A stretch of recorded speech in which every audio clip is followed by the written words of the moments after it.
The LGBTQIA community and supporters come together as Pride Month culminates in a celebration of love, equality, and acceptance. Parades and rainbow flag symbols of strides since the modern-day gay rights movement began with the Stonewall riots 50 years ago.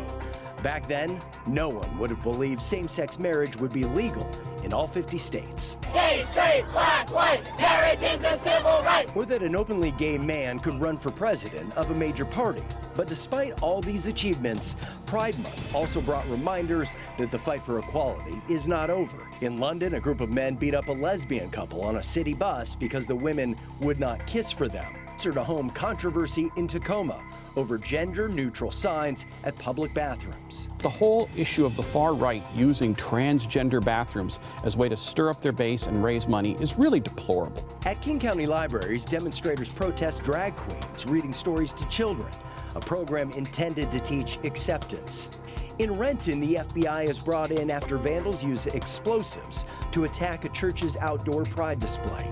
And in Bellingham, a teenager is fired from his job as a camp counselor for no other reason than he's gay.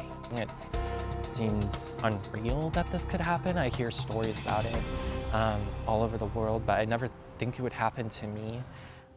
And joining us now with more perspective on Pride and other issues affecting the LGBTQIA community are Byram Simpson, or Simpson, I should say, with the Seattle LGBTQ Commission, Jason Rantz of the Jason Rantz Show on KTTH, and Monisha Harrell with Equal Rights Washington. Thank you all for being here. Monisha, I'm going to start with you. You feel like Pride has lost some of its original intent. Why so? Well, the original Pride was to commemorate the riots at Stonewall, and it was basically showing togetherness and speaking up and speaking out, but it was also about action. And I think the action part has left Pride. I think we're still having a fabulous party. We're still reveling in who we are and the ability to be out and authentic, but we have forgotten the action part. The day comes and goes, and if all of those people who were there were putting action into the streets, we'd be a lot further along. Why have we lost the action, Jason? Well, I think because it's gotten a little bit more inherently political, ideologically. Certainly in the course of the last 5 years, last 10 years, I think we delve into politics a little bit more than some of the basic equal rights protections. And that's actually a good thing, because we've gone from a place in which didn't have gay marriage. We had a time where you could not be openly gay or lesbian or bisexual or transgender. And so we've come to that point, and basically, do we think that a pride parade is necessarily the same in its intent and meaning than it was decades ago? The answer is no, from a societal standpoint. That's just not how it's viewed. Now, whether or not that's the right decision, I suppose it's up to the community to figure out. Byram, you feel like it's become too corporate. Why is that a bad thing?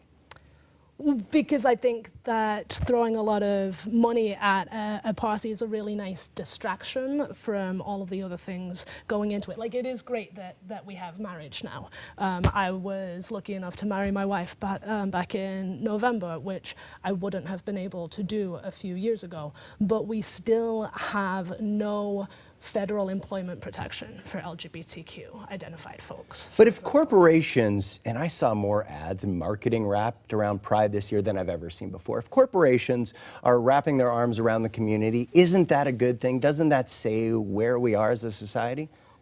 It could, but I also would ask folks to look at what else is that corporation doing other than putting rainbows on Listerine bottles. Right? You're talking about the virtue signaling of it all, that we Right. say You that feel we're like supportive, it's less than but sincere. Monisha? Well, absolutely. I mean, think about it this way. If you knew that you could sell more of this car if it were red, you'd make a whole lot of red cars. If you think you can sell more of that car in rainbow, they're going to put it in rainbow. They don't care what that rainbow means, right? So if during this time of year you can put a rainbow on it and sell more of it, that's a business decision. That has nothing to do with whether or not you're actually supporting the community. Let's talk about the political climate for a moment. President Trump may be looking to allow religious organizations to refuse adoptions to same-sex couples. The Pentagon has a new policy that limits the military service of transgender people. Do you view this, guys, as a course correction for our country? Maybe we moved too far left under President Obama, Or is this just unique to this administration? Anybody can jump in. No, I think a little bit of course correction in the sense of there are a lot of religious folks who believe that they are now being discriminated against, regardless of whether or not that perception is reality. I hear that definitely from religious organizations, absolutely. I mean, when we're talking about individual religious organizations that are nonprofits, that are faith-based, they have a certain level of protection. And when you start to get into that a little bit too much, of course they're going to push back. And what do you say to those folks? Well, I say in some cases they're right, in some cases they're wrong, right? I think when are they right?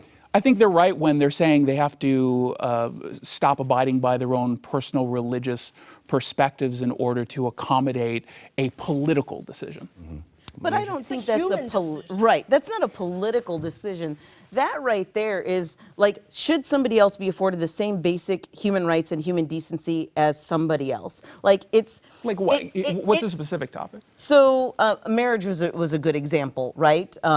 Equal marriage equality for all people. Mm-hmm. When we're talking about adoption, people should be able to grow and build their families as they so choose. That's not infringing on anybody else's freedoms. Totally. The ability to have access to education, particularly education and employment that can be afforded you through military service. Mm-hmm. Nobody should be denied that because of who they are. And so, to me, it feels a little bit disingenuous when it says, when people will say, well, you're looking for special rights. It's like, no, actually, we're looking for the same rights that everybody else has. Yes, but And what I you would don't argue have that is... it doesn't violate somebody's religion to simply provide a service to somebody else, right? And But you don't subscribe to the same religious beliefs, presumably, than everyone who's making that decision. And I think that's what's important here.